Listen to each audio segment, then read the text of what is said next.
Hi everyone, for today's video, I'm going to show you on how we are going to freeze our location on Snapchat. Let's get started.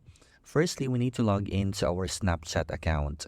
So once we are here, the very first thing that we are going to do is to click the Snap Map. And if you notice on our screen right now, it goes to show that we are being located on this device. So if we wish that we won't be located by our friends, what we need to do then is to click the gear icon. And right after that, we're going to turn on or toggle on the ghost mode. We're going to click this one. And basically, we do have here the option wherein we can set that 1 to 3 hours, 24 hours, or until we turned it off. Wherein our friends can't see our last active locations. So just like for example, we're going to click until turned off. So we're going to do that. So that is basically the first method in order for us to freeze our location on Snapchat.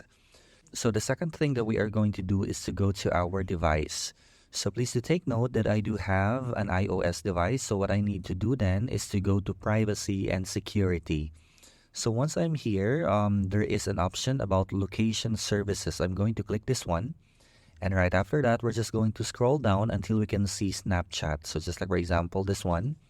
And if you notice, we do have here allow location access. And as seen on our mobile phone, this goes to show that we set that one to while using the application. So we're going to change this one to never. So we're going to click that. And basically, it would freeze our location. So there you have it. Those are the different methods or processes in order for us to freeze our location on Snapchat. I hope this video was helpful. Until the next one.